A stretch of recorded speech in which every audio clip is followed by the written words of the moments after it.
Angkat tanganmu jika kau pernah mendengar bahwa kau harus berusaha melakukan 10.000 langkah dalam sehari.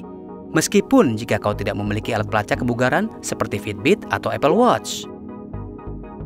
Menurut alat pelacak kebugaran dan pedometer, mengambil 10.000 langkah sehari adalah salah satu cara terbaik untuk menjalani gaya hidup yang sehat. Dan coba tebak, kita memiliki seluruh industri yang dibangun berdasarkan atas klaim ini. Tapi kenapa? Apa yang istimewa dari angka 10.000? Kenapa bukan yang lain? Bagaimana para dokter dan ilmuwan mengetahui bahwa ini adalah angka yang sempurna untuk menjaga kesehatan dan kebugaran? Ternyata, angka bulat yang bagus ini tidak didukung oleh sains. Asal-usul angka ini bisa ditelusuri kembali di pertengahan 1960-an di Jepang ketika pedometer yang bisa digunakan keluar untuk pertama kalinya di dunia. Para pengembang menamakan perangkatnya Manpoke yang secara harfiah diterjemahkan menjadi 10.000 langkah meter. Mereka kemudian mengambil keuntungan dari kemeriahan Olimpiade Tokyo 1964 untuk mempromosikannya. Sekarang, beberapa dekade kemudian, orang-orang berusaha untuk mencapai sejumlah besar langkah ini berkat pemasaran yang cerdik dan juga tidak banyak sains.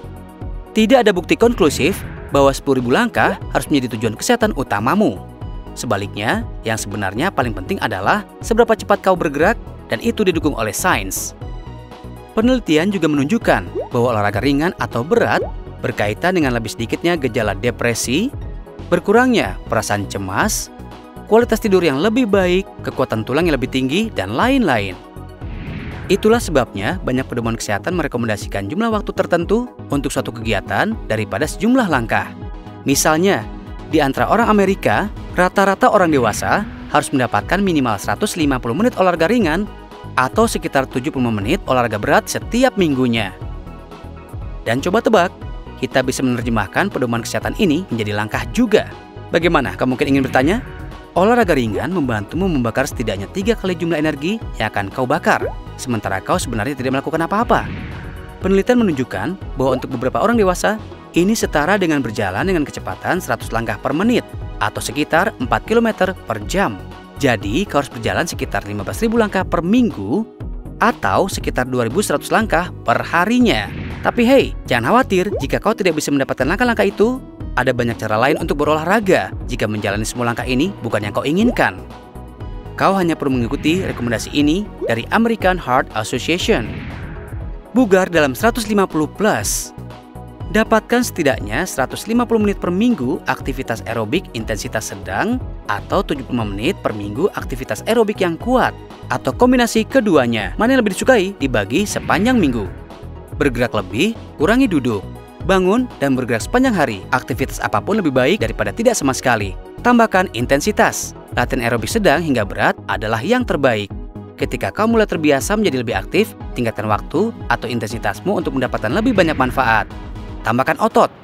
Sertakan aktivitas penguatan otot intensitas sedang hingga tinggi, seperti latihan daya tahan atau latihan beban, setidaknya 2 kali seminggu. Merasa lebih baik. Aktivitas fisik terhubung dengan tidur yang lebih baik, ingatan, keseimbangan, dan kemampuan kognitif, dan lebih sedikit resiko kenaikan berat badan, penyakit kronis, demensia, dan depresi. Ini adalah salah satu hal terpenting yang bisa kau lakukan untuk kesehatan dan kesejahteraanmu. Jadi keluarlah dan mulai bergerak. Jangan repot-repot menghitung langkah-langkah itu. Apakah Anda salah satu orang yang tidak pernah suka pergi ke gym dan berolahraga untuk perut six-pack sempurna itu? Meskipun kamu ikut member gym, waktu yang terbatas tidak pernah memungkinkanmu untuk menjadi teratur dengan latihanmu.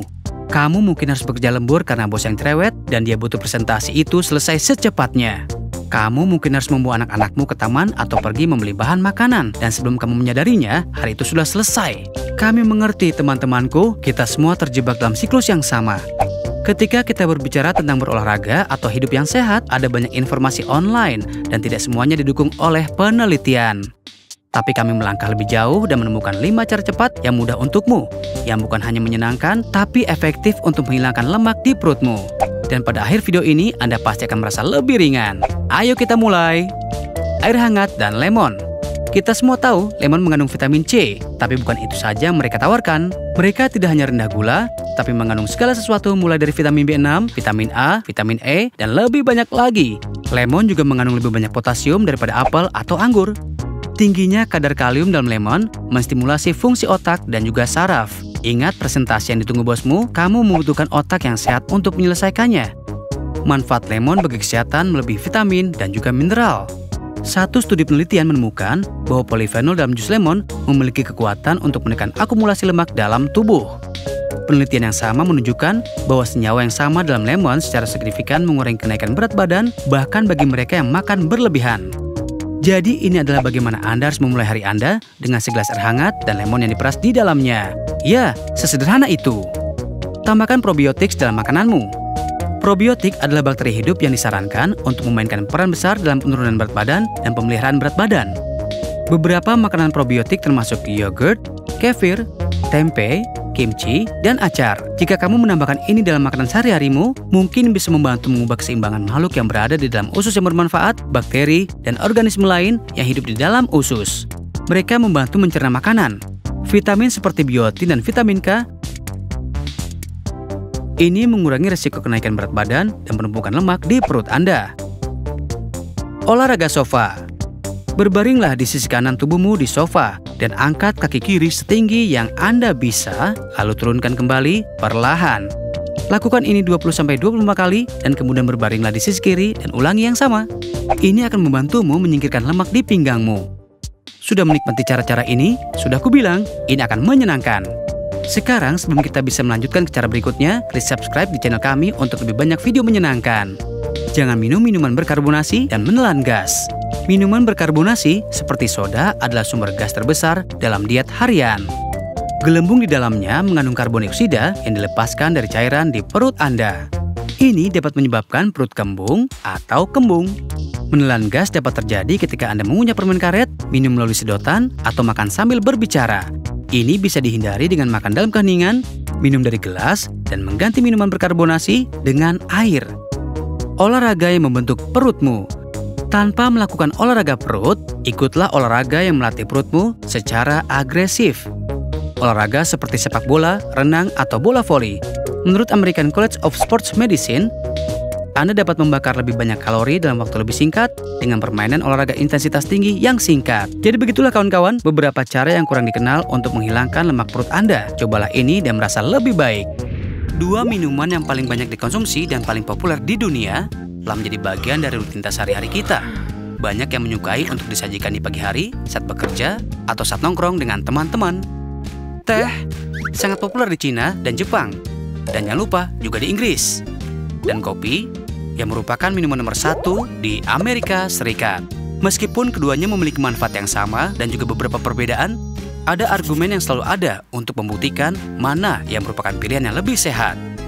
Pernahkah kalian bertanya-tanya apa efek dari masing-masingnya pada tubuhmu? Kedua minuman ini kaya akan antioksidan yang membantu melawan oksidan dalam tubuh kita sehingga bisa menjaga jaringan sehat. Penelitian menunjukkan bahwa keduanya membantu mengurangi kadar kolesterol dan melawan jenis kanker tertentu dan juga mengurangi kemungkinan Alzheimer dan Parkinson dan juga menghindari pembekuan darah sehingga mengurangi resiko stroke dan serangan jantung. Teh dan kopi, duanya mengandung kadar kafein yang tinggi. Efek dari kafein tergantung pada berbagai faktor, metode persiapan, dan ukuran dosis. Namun, penelitian menunjukkan bahwa kopi mengandung kafein 2 kali lipat dibandingkan dengan teh hitam sejenis. Konsumsi kafein meningkatkan kewaspadaan mental, suasana hati, dan daya tahan, dan juga menurunkan risiko diabetes tingkat 2. Meskipun kandungan kafein dalam kopi lebih besar daripada teh, keduanya memberikan manfaat yang sama. Tapi jika dikonsumsi berlebihan, bisa menyebabkan insomnia, peningkatan denyut jantung, kecemasan, gelisah, dan kecanduan. Kafein dalam kopi bisa meningkatkan tingkat energimu dan mengurangi kelelahan secara instan. Karena dia meningkatkan tingkat dopamin, hal itu mengakibatkan peningkatan denyut jantung dan menambah sifat adiktifnya. Karena itu, kopi memiliki efek langsung pada tingkat energi kita. Teh di sisi lain mengandung jumlah kafein yang lebih rendah, tapi dia adalah L-theanin yang produktif untuk memperkuat sistem saraf. Dia meningkatkan gelombang alfa otak sehingga membantumu rileks dan menghilangkan stres sambil mempertahankan fokus dan kewaspadaanmu tanpa merasa lelah. Oleh karena itu, kopi adalah jawaban untukmu jika kau mencari efek yang instan. Dan teh jika kau lebih suka dorongan energi yang lebih menyejukkan dan menenangkan. Tingkat kafein dalam kopi juga membantu menurunkan berat badan karena memiliki sifat membakar lemak yang akan menghambat produksi sel-sel lemak dalam tubuh. Sementara polifenol yang terkandung dalam teh mengurangi penambahan berat badan. Namun, jika dikonsumsi dengan krim, gula, dan perasa lain yang ingin kau tambahkan ke dalam cangkir harianmu, itu bisa meningkatkan asupan kalorimu. Dan dengan demikian, mengubah minuman sehatmu menjadi pencuci mulut instan. Tapi tunggu sebentar, minuman mana yang lebih sehat? Intinya adalah bahwa kedua minuman tersebut jika dikonsumsi dalam jumlah yang sedang sama-sama menyehatkan. Karena itu, tergantung selera dan pilihan, serta responsif tubuhmu terhadap kafein. Berapa banyak dari Anda yang dapat berpisah dengan handphonemu saat tidur? Jika kamu tidak bisa, atau mungkin kau tidak nyaman, itu mungkin karena kamu tinggal bersama orang lain dan tidak ingin handphonemu diakses oleh mereka. Kamu penggemar media sosial dan tidak bisa menghentikan jarimu untuk refresh akun media sosialmu meskipun tidak ada hal yang baru. Kamu workaholic dan merasa sulit untuk menjauh dari pekerjaan dan mungkin memeriksa emailmu setiap kali Anda memegang HP. Dan terakhir, jika kamu sedang galau, kamu akan memantau mantanmu sepanjang malam. Mungkin ada alasan lain juga, tetapi kamu akan selalu menemukan alasan untuk memeriksa handphonemu pada jam-jam aneh. Dan saat itulah kamu memutuskan untuk menjaga handphonemu saat mau tidur. Selamat, kamu sekarang adalah budak dari handphonemu. Sekarang kami telah menganalisis kenapa kamu perlu menyimpan handphonemu jauh-jauh saat mau tidur. Cahaya biru di malam hari dari ponsel dan layar diputar di otak kita dapat membingungkan ritme sirkadian yang merupakan jam internal dalam sistem tubuh yang mengukur waktu. Dan ritme sirkadian yang kacau akan mengganggu pola tidur yang teratur. Misalnya, kamu akan sangat mengantuk di siang hari, bukannya di malam hari. Sekresi hormon melatonin akan berkurang, yang berarti hormon yang memainkan peran penting dalam mempertahankan ritme sirkadian yang tepat yang akan membantumu tidur nyenyak, dan itu akan bisa mengganggu tidurmu. Pengurangan pada tahap tidur REM. Tahap REM sangat penting untuk memulihkan pikiran dan juga tubuh kita. Ini bertindak sebagai katalis untuk membangun protein, memperkuat ingatan, dan juga bekerja pada kreativitas dan keterampilan dalam memecahkan masalah. Inilah kenapa bayi tidur berjam-jam, karena mereka sedang dalam tahap tidur REM. Setelah browsing melalui handphonemu, kamu lebih waspada dan kurang mengantuk, dan ini mencegahmu berusaha untuk tidur. Dan kamu akan terbangun lelah dan pusing untuk menjalankan hari-hari yang sulit. Dengan suasana hati yang buruk seperti itu, metabolismemu akan terpengaruh. Kamu mengembangkan selera untuk makanan yang tidak sehat dan juga berisiko pada masalah kesehatan. Jadi kami yakin bahwa tidur tanpa handphonemu jelas merupakan cara yang lebih sehat untuk tertidur dan bangun dengan perasaan segar, berenergi, dan bahagia. Cobalah malam ini, jauhkan ponselmu, tidurlah seperti bayi, dan kamu akan berterima kasih pada kami nanti. Kita semua sadar bahwa air adalah kebutuhan utama kita. Dan tubuh kita mengirimkan sinyal pada kita jika kita mengalami dehidrasi, seperti bibir kering, kulit kering, pernapasan cepat, dan banyak lagi. Dan minum air adalah satu-satunya cara untuk menghindari dehidrasi. Tetap terhidrasi memiliki banyak manfaat. Beberapa di antaranya adalah menurunkan berat badan, pencernaan halus, otak yang sehat, kulit bercahaya, dan banyak lagi. Jadi, jika kamu tidak minum cukup air, sekarang kamu tahu kenapa kamu harus melakukannya. Dan jika sudah, teruskanlah. Tapi, apakah kamu sudah minum air dengan cara yang benar? Tahukah kamu, salah dalam metode minum air putih sebenarnya bisa menyebabkan radang sendi, gangguan pencernaan, dan migrain? Jadi, ayo belajar tentang cara yang benar untuk minum air. Nomor 1. Minum air setelah makan. Menurut Ayurveda, diyakini bahwa minum air setelah makan itu sama dengan minum racun. Mari kita masuk dalam sains di baliknya. Perut kita sudah memiliki asam untuk mencerna makanan. Saat kita makan, proses pencernaan dimulai dan memecah makanan. Sekarang jika kamu minum air setelah makan, mungkin bisa ada beberapa konsekuensi. Asamnya menjadi encer dan menyebabkan gangguan pencernaan yang selanjutnya membuat sulit untuk memecah makanan. Dan kemudian, makanannya membusuk di dalam perut kita. Bagaimana kita menghindarinya? Kamu harus berkumur setelah makan dan minum air 1 jam setelah makan. Nomor 2, meneguk air. Apa kamu pikir meneguk air sekaligus bisa menghidrasimu? Tidak. Airnya hanya akan terbuang karena kencing. Cara yang benar untuk minum air adalah seteguk demi seteguk dan perlahan. Kenapa?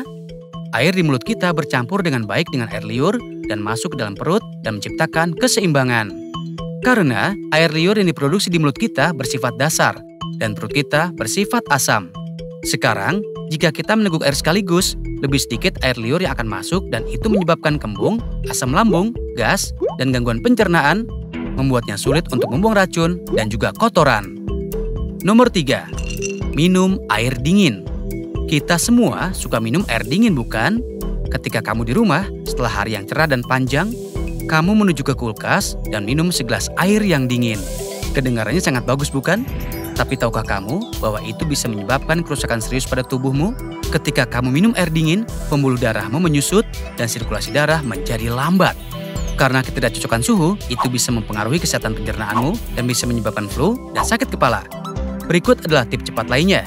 Jika kamu ingin minum air dingin, coba cara alami menyimpan air dalam pot tanah seperti ini. Ini mempertahankan tingkat pH dan menambahkan mineral ke dalam air. Nomor 4, minum terlalu banyak air. Ya, kamu mendengarnya dengan benar. Terlalu banyak menghidrasi tubuhmu juga bisa menjadi masalah. Adalah sebuah mitos bahwa kita harus minum sekitar 5-7 liter air dalam sehari. Beberapa orang bahkan minum air lebih dari itu. Meskipun mereka tidak haus, tapi hanya karena seseorang menyuruh mereka melakukannya. Kamu pasti bertanya-tanya, bagaimana bisa terlalu terhidrasi bisa jadi berbahaya? Minum terlalu banyak air bisa menyebabkan ketidakseimbangan kadar natriummu. Itu menyebabkan hiponatremia yang melarutkan natrium dalam darah dan bisa menyebabkan pembengkakan, sakit kepala, mual, kecemasan, dan kembung. Bagaimana cara menghindarinya? Setiap orang memiliki jenis tubuh yang berbeda, berat badan, dan kebutuhan nutrisi. Itu juga tergantung pada iklim dan lingkungan tempat kamu tinggal. Lebih baik untuk mempertimbangkan semua faktor ini dan mengamati pola tubuhmu dan berapa banyak air yang dibutuhkan oleh tubuhmu. Jika kamu mengonsumsi 2,5 hingga 3 liter air sehari, kamu sudah siap berangkat. Nomor 5. Minum air sambil berdiri. Ginjal kita berfungsi lebih baik dalam posisi duduk. Kalau kamu minum air sambil berdiri, kamu mungkin secara tidak sengaja akan merusak tubuhmu. Minum air sambil berdiri membuat air melintas dengan dorongan dan tidak adanya penyaringan. Itu membuat racun dan kotoran menumpuk di dalam darah atau kandung kemih, menyebabkan kerusakan pada ginjal. Berdiri sambil minum air juga menyebabkan nyeri sendi. Jadi, kita perlu minum air pelan-pelan, sedikit demi sedikit, sambil duduk. Jadi, mari kita ikuti semua tips untuk mengubah cara kita minum air untuk hidup yang lebih sehat. Ketika kamu mengikuti kata hatimu, kemana perginya dirimu? Kami yakin itu akan membawamu ke lemari esmu dan kadang-kadang ke restoran favoritmu di kota atau restoran lainnya. Tapi, tahukah kamu tempat asal muasal dari apa yang kamu makan? Ya, terkadang makanan bisa lucu. Kamu mungkin berpikir kamu tahu dari mana hidangan itu berasal atau milik masakan tertentu. Tapi, kamu akan terkejut mengetahui tempat asalnya. Mari kita bicara tentang beberapa hidangan yang bukan berasal dari tempat yang kita pikir. French fries. Ya, satu hal yang kita benci untuk dibagikan, bukan benar-benar berasal dari tempat yang kita pikirkan. Itu bukan bahasa Perancis. Sejarawan mengklaim hidangan populer ini muncul pada akhir abad ke-17 dari Belgia. Orang-orang dari Belgia menyukai ikan yang sangat kecil yang diolah dan renyah. Ketika mereka tidak punya ikan, mereka akan membuat kentang dalam bentuk ikan tipis kecil. Dan begitulah French fries kita yang lezat menjadi ada. Croissant. Croissant dari Perancis adalah apa yang kita butuhkan untuk memulai hari-harimu. Bukankah kalian setuju? Terkecuali bahwa croissant bukan berasal dari Perancis, tapi Austria. Iya, diyakini orang kebanyakan bahwa seorang perwira artileri Austria membuka sebuah toko roti di Paris sekitar tahun 1839 dan menjual Kipferl-Wiener yang terbuat dari mentega dan kue kering. Orang Perancis lebih lanjut mengadaptasi dengan lezat ini ke dalam bentuk bulan sabit dan kita pun memiliki croissant. Samosa. Samosa yang populer adalah camilan sempurna untuk setiap orang India. Dipenuhi dengan kentang yang lezat, samosa sebenarnya bisa ditemukan di beberapa negara dalam versi yang berbeda. Tapi tidak, itu bukan berasal dari India. Apa? Diyakini bahwa itu berasal dari suatu tempat di Timur Tengah dan melakukan perjalanan yang sangat jauh dan menjadi camilan malam yang pedas di India. Apple pie. Amerika adalah pie apple. Ini adalah ungkapan yang sangat populer di Amerika Serikat yang menunjukkan sesuatu yang dianggap semua orang Amerika. Tapi apakah itu sebenarnya berasal dari Amerika Serikat? Tidak, itu berasal dari Inggris. di mana resep pertama pie apple dibuat oleh Geoffrey Chaucer dan itu termasuk apel, ara, kismis, bir, dan kulit pastry. Yummy! Tikka masala. Kunjungan ke India jelas berarti mencoba makanan lezat olahan tikka masala. Tapi, asal-usul hidangan India yang populer ini bisa diperdebatkan.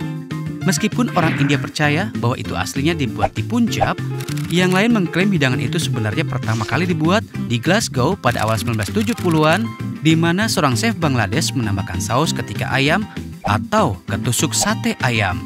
Ya, semua itu tidak masalah sekarang karena pada tahun 2001, Menteri Luar Negeri saat itu, Robin Cook menyatakan ini hidangan nasional Inggris yang sebenarnya. Spaghetti dan bakso. Angkat tanganmu jika suara spaghetti dan bakso sudah membuatmu menjadi ngiler. Ya, itu termasuk salah satu hidangan paling lezat yang pernah dibuat. Tapi dari mana asalnya? Amerika Serikat? Tidak. Ini sebenarnya sebagian dari Italia. Ya, imigran Italia datang ke Amerika Serikat dan menciptakan hidangan klasik ini untuk memanjakan lidah kalian. Fajitas. Tidakkah kalian berharap bisa memakan fajitas setiap hari? Ya, fajita Meksiko yang lezat dan juga yummy. Kecuali, fajitas bukan berasal dari Meksiko. Merasa seluruh hidupmu adalah kebohongan setelah mengetahui fakta ini? Asal-muasal fajita adalah kembali ke peternakan Texas pada 1930-an dan menjadikannya hidangan Tex-Mex sejati. Wow, ini adalah beberapa fakta yang tidak kita harapkan. Benar kan? Ya, asalkan memuaskan selera kita tidak keberatan dari manapun asalnya. Pernah terpikir manusia adalah makhluk yang paling aneh di dunia hewan? Buktinya jelas terlihat pada banyak hal tak penting dan bertentangan dengan yang kita lakukan. Ya, kita bisa mematahkan jari-jari kita, merinding, menggigil kedinginan, berkedip tanpa memperhatikan, melihat bintik-bintik di mata kita, menangis ketika mengiris bawang, sendawa, kentut, gatal, bersin, mencium bau, dan berjuang untuk mendapatkan jodoh. Dan kita tidak bisa menggelitik diri kita sendiri. Hari ini, kami membahas 7 fakta aneh dan janggal tentang tubuh manusia yang mungkin tidak kamu ketahui. 1. Memerah. Manusia adalah satu-satunya spesies dengan pipi memerah. Pipi merah disebabkan oleh pelebaran pembuluh darah di kulit wajah pada saat malu. Charles Darwin menganggapnya ekspresi yang paling aneh dan paling manusiawi dan tampaknya hanya unik untuk diri kita sendiri. 2. Lidah. Lidah ditutupi oleh sekitar 8.000 perasa. Masing-masing berisi hingga 100 sel, membantumu merasakan makanan. Selera perasa adalah organ indera yang memungkinkan kamu untuk mengalami selera manis, asin, asam, pahit, dan hambar.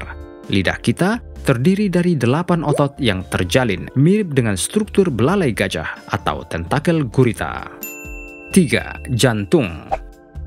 Jantung manusia berdetak lebih dari 3 miliar kali dalam usia rata-rata. Jantung kamu berdetak lebih dari 100.000 kali sehari. Itu berarti mengirimkan 2.000 galon darah ke seluruh tubuh setiap hari. Jantung adalah satu-satunya otot yang tidak lelah. Jadi, kamu pastinya harus menemukan cara untuk mencintai jantungmu sendiri, terutama ketika kamu tahu jantung bekerja sangat keras sepanjang waktu. 4. Manusia itu bercahaya bioluminescent. Bioluminescence berarti produksi dan emisi cahaya oleh organisme hidup. Ya, kita memancarkan cahaya. Namun, cahayanya tidak terlihat oleh mata manusia. Cahayanya 1000 kali lebih ringan dari tingkat di mana mata telanjang kita sensitif dan karenanya kita tidak bisa melihatnya. Tapi ya, kita semua bersinar. 5. Manusia adalah satu-satunya hewan dengan dagu. Ya, kamu bisa mempelai dagu terkagum-kagum. Memang benar, manusia adalah satu-satunya hewan dengan dagu. Kami yakin kamu baru saja melakukannya. Ya, dagu bukan hanya bagian bawah wajah kamu. Ini adalah istilah khusus untuk potongan kecil tulang yang memanjang dari rahang. Meskipun mungkin tampak aneh, kita adalah satu-satunya yang memiliki dagu. Bahkan simpanse dan gorila, sepupu genetik terdekat kita, tidak punya dagu. Aneh sekali. 6. Pembuluh darah. Jika mereka dibaringkan ujung ke ujung, semua pembuluh darah di tubuh manusia akan mengelilingi bumi 4 kali. Betul sekali, arteri, vena, dan kapiler orang dewasa akan membentang sekitar 100.000 mil. 7. Hidung. Hidung manusia dapat mendeteksi sekitar 1 triliun bau, mawar, secangkir kopi segar, lemon, parfum, popcorn. Ini hanya beberapa dari sekitar 1 triliun aroma yang dapat dibedakan oleh hidung dan otak manusia. Semoga kamu suka fakta aneh tentang manusia ini. Beritahu kami di bagian komentar di bawah ini jika kamu tahu fakta aneh lainnya tentang manusia.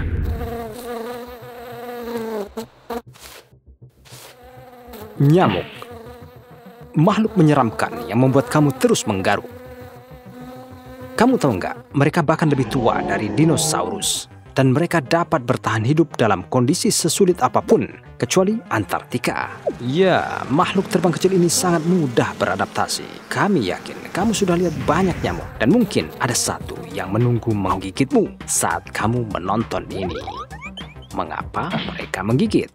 Mengapa mereka membutuhkan darah?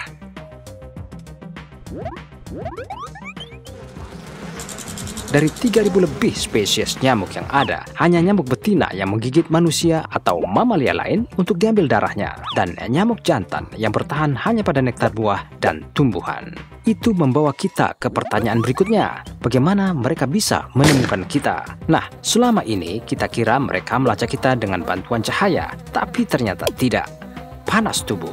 Ya, yang kamu dengar itu benar. Mereka tertarik pada panas tubuh kita dan karbon dioksida yang kita keluarkan saat kita bernafas. Mereka dapat mendeteksi karbon dioksida ini dari jarak sekitar 20 meter. Wow! Fakta mengungkapkan nyamuk membutuhkan waktu sekitar 3 hingga 4 menit untuk mengisi perutnya. Tetapi, bukankah itu terlalu lama? Sebenarnya, begitu perut mereka kenyang, tubuh mereka memproses darah dan membuang air darinya. Hanya menahan sel darah merah, dan nyamuk betina bisa minum darah hingga 3 kali lebih banyak dari berat badannya sendiri. Itu kapasitas yang cukup. Tapi, kenapa mereka melakukan itu? Untuk membangun kecerdasan protein dan zat besi mereka untuk proses bertelur yang ada di dalam darah manusia. Proses pengambilan darah mereka sebenarnya sangat menarik. Tahu nggak, mereka menusuk kamu bukan dengan 1, bukan 2, tetapi 6 jarum sekaligus. Ketika nyamuk mendapati mangsanya, mereka duduk dan mulai mencari pembuluh darah dengan menusuk hidung tajamnya ke dalam. Jika sekali tidak beruntung, mereka terus mencari pembuluh darah sampai mendapatkannya, atau sebelum mereka ditepuk dan dihalau manusia. Hidung tajam ini terdiri dari 6 jarum. 2 diantaranya memiliki tepi seperti gergaji yang mampu menembus kulit manusia. 2 jarum membantu mereka menjaga jaringan agar tetap terpisah satu sama lain. Salah satu jarum yang juga dikenal sebagai labrum membantu mereka menemukan pembuluh darah. Jarum ini memiliki lebih dari 150 reseptor untuk menemukan pembuluh darah yang tepat, dan kemudian mereka menggunakan jarum yang sama untuk menghisap darah. Wow! Bisa kamu tebak untuk apa jarum ke-6 atau hypopharynx digunakan? Jarum ini digunakan untuk meludahkan air liur saat menembus kulit kita, menyebabkan gatal dan perih. Air liur nyamuk terdiri dari lebih dari 100 enzim yang bekerja sebagai anestesi lokal dan juga menghentikan pembekuan darah. Hampir semua manusia alergi air liur nyamuk ini. Ya, hampir seluruh manusia. Ada beberapa orang yang tidak alergi terhadap ini. Beruntunglah mereka. Tubuh mereka melepaskan histamin, senyawa kimia yang menyebabkan kulit gatal dan menyebabkan peradangan, dan sel darah putih yang juga dikenal sebagai limfosit untuk melawan air liur yang menyebabkan benjolan pada kulit dan membuatnya sangat gatal. Saat nyamuk meludah dengan air liurnya, mereka terkadang menularkan penyakit mematikan seperti malaria, Zika, dengue, chikungunya, dan lain-lain yang membunuh sekitar lebih dari 1 juta orang. Nah, itu parah kan? Berikut tips singkat tentang bagaimana kamu bisa menjauhkan gigitan mematikan ini. Nyalakan lilin yang memiliki wewangian, tanam beberapa tanaman atau herbal, dan selalu simpan semprotan dan pengusir nyamuk. Cobalah dan kamu akan terkejut. Ini benar-benar berhasil.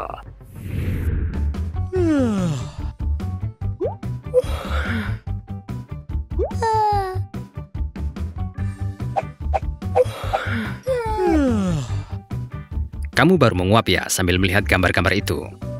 Aktivitas menguap disebut ositasi. Sebuah penelitian menunjukkan bahwa menguap adalah sistem pendinginan udara alami otak kamu, membawa darah yang lebih dingin untuk mendinginkan materi abu-abu kamu yang terlalu panas dan terlalu banyak bekerja sehingga kamu dapat terus memproses informasi secara efektif. Bahkan, memikirkan menguap bisa membuatmu menguap. Semua orang melakukannya, bahkan hewan pun melakukannya. Asumsi yang umum adalah kita menguap saat merasa ngantuk. Tapi itu tidak ada 3 alasan utama mengapa kita menguap.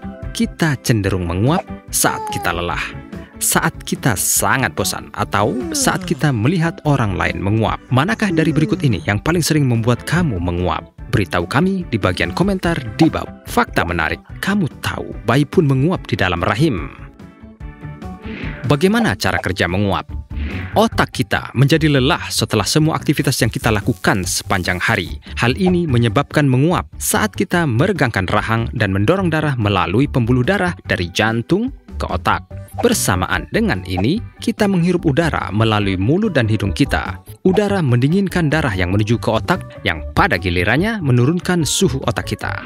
Apakah menguap menular? Menguap tampaknya menular di antara semua vertebrata, termasuk manusia, ikan, burung, dan juga ular. Sebuah penelitian menunjukkan bahwa menguap yang menular mungkin terkait dengan fenomena yang disebut pencerminan sosial, di mana organisme meniru tindakan orang lain. Perilaku lain yang termasuk dalam kategori ini adalah menggaruk, menyilangkan kaki, dan tertawa. Bagaimana menghentikannya? 1. Coba pernafasan dalam. Tubuh mungkin membutuhkan lebih banyak oksigen dan karenanya bernafas dalam-dalam adalah salah satu cara paling efektif untuk berhenti menguap. 2. Mulai bergerak. Menghentikan rutinitas juga dapat membantu merangsang otak kamu. Perasaan lelah, bosan, dan stres cenderung membuat orang lebih sering menguap. Menguap berlebihan juga bisa disebabkan oleh konsumsi kafein yang terlalu banyak. 3. Dinginkan diri kamu.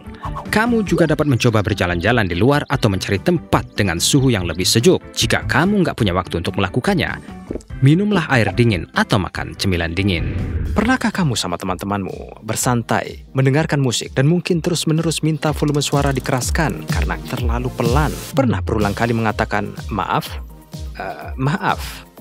saya, karena kamu tidak dapat mendengar, dan karena kamu nggak bisa dengar, dan berpikir bahwa, sialan, saya rasa saya tuli. Nah, kamu tidak benar-benar tuli, tetapi setengah tuli, atau mungkin hampir tuli. Seiring bertambahnya usia, beberapa orang memang menderita gangguan pendengaran. Untuk orang yang lebih tua, bentuk gangguan pendengaran yang paling umum disebut presbycusis. Ini terjadi ketika sel-sel rambut kecil di koklea berubah selama proses penuaan. Mereka mungkin menjadi lebih rapuh atau kurang responsif seiring waktu. Pertanyaannya sekarang adalah, apakah kamu benar-benar tuli? Baiklah, kami akan membantu kamu mengetahuinya. Jadi, dengarkan dengan seksama, Bung. Jadi, ada beberapa frekuensi yang sebagian besar kita dapat mendengarnya dan sebagian tidak. Kita akan mulai dengan frekuensi dasar yang kebanyakan kita dapat mendengarnya, yaitu 8000 Hz. Hertz adalah satuan frekuensi turunan dalam sistem satuan internasional dan didefinisikan sebagai siklus per detik. Ini dinamai Heinrich Rudolf Hertz, orang pertama yang memberikan bukti konklusif tentang keberadaan gelombang elektromagnetik. 8000 Hz seharusnya sangat mudah untuk kamu dengar, dan jika kamu tidak dapat mendengarnya, maka kamu pasti memiliki masalah pendengaran. Siap? Kita mulai.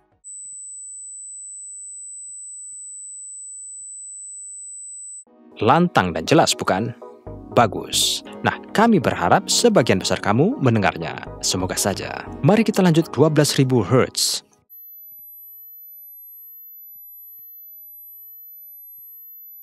Bagaimana dengan ini? Nah, jika ada di antara kamu yang berusia di atas 50 tahun, mungkin kamu sedikit kesulitan untuk mendengarkan yang ini. Sebaiknya, kenakan headphone kamu untuk mendengarkan dengan lebih baik, terutama jika kamu berada di tempat yang bising atau ramai, atau dengarkan saja tesnya di tempat yang sangat sunyi. Benar, kamu bisa mendengar saya. Oke, ini menyeramkan. Kembali ke pengetesan. Jadi, jika kamu berusia di atas 40 tahun, ini mungkin agak sulit bagi kamu untuk mendengarnya. Tetapi, cobalah. Ini 14.000 Hz. Mari kita dengarkan.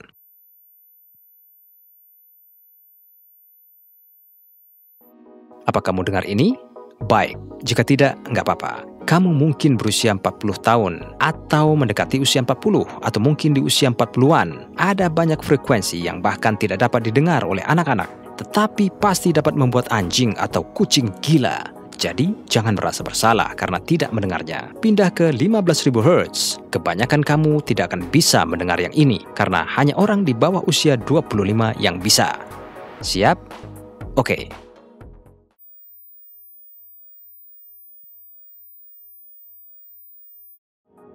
Apakah kamu mendengarnya? Beritahu kami di bagian komentar jika kamu bisa menangkapnya. Sekarang ini lebih sulit, jadi bersiaplah untuk tidak mendengarkan ini. 17.000 Hz.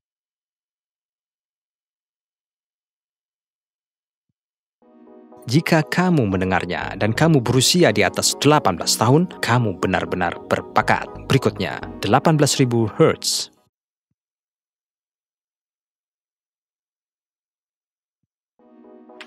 Bisa? Wow! Untuk yang terakhir, pasti tidak ada di antara kamu yang bisa mendengar. Jadi, jangan menyalahkan diri sendiri berlebih-lebihan. Faktanya, frekuensi tertinggi yang dapat didengar manusia adalah 20.000 Hz. Ini dia 20.000 Hz.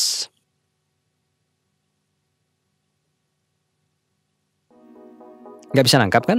Nggak apa-apa. Namun jika kamu bisa, pastikan kamu memberitahu kami di bagian komentar di bawah. Kamu tahu nggak sedang diawasi?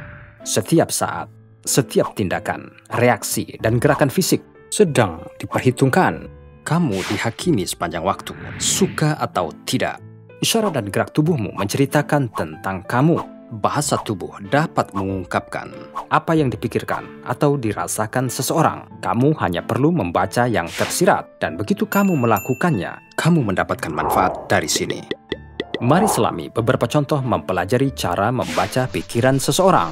Mengusap hidungmu saat berbicara menyatakan bahwa kamu nggak jujur. Ungkapan mengusap hidung bermakna mengingatkan seseorang tentang kesalahan atau kegagalan berulang kali yang tidak mereka sukai. Mengusap mata berarti kamu ragu atau nggak percaya dengan apa yang kamu dengar, kecuali jika kamu terkena flu atau ada sesuatu yang nyangkut di mata kamu. Ekspresi mikro adalah sinyal nonverbal umum lainnya yang perlu kamu perhatikan. Ungkapan-ungkapan ini mungkin muncul secepat 1/25 detik, tetapi mereka biasanya mengungkapkan keadaan pikiran seseorang selama percakapan dan akan membantu kamu memahami apa yang mereka lindungi atau sembunyikan. Bahkan mulut kamu dan variasi yang kamu buat dengannya mengungkapkan apa yang kamu rasakan. Menutup mulut kamu mungkin sopan jika orang itu menguap atau batuk, tetapi kadang-kadang digunakan untuk menyembunyikan emosi atau perasaan kamu tentang topik yang dibahas. Bibir yang mengerut mungkin menjadi indikator ketidakpercayaan atau ketidaksetujuan. Menggigit bibir menunjukkan bahwa kamu stres, cemas, atau khawatir. Menggigit bibir yang sama jika disertai dengan seringai bisa dianggap genit. Bukan hanya ini, tindakan sederhana pun dapat ditafsirkan berbeda. Seperti memelintir rambutmu saat rapat bisa jadi menandakan kamu bingung atau nggak fokus. Mungkin juga kamu gugup dan kurang percaya diri. Sementara di sisi lain, jika kamu memelintir rambutmu dengan senyum manis dan alis yang berkerut, kamu bisa terlihat genit.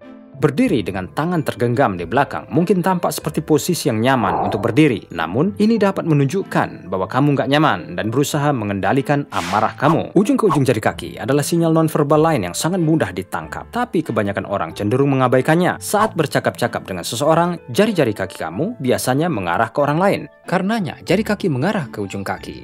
Ketika seseorang memalingkan kakinya ke arah luar atau terus menggerakkannya berulang kali, itu adalah tanda bahwa dia ingin pergi. Berkedip terlalu sering dapat menunjukkan bahwa kamu merasa nggak nyaman dan dalam kesulitan. Sementara ketika kamu kurang berkedip, itu menunjukkan bahwa kamu lebih fokus dan kamu mencoba mengendalikan gerakan mata kamu. Ini dan banyak lagi tanda-tanda nonverbal menyampaikan pesan tentang dirimu. Jadi, lain kali kamu membuat tindakan atau bereaksi dengan cara tertentu, ingatlah, seseorang sedang memperhatikan.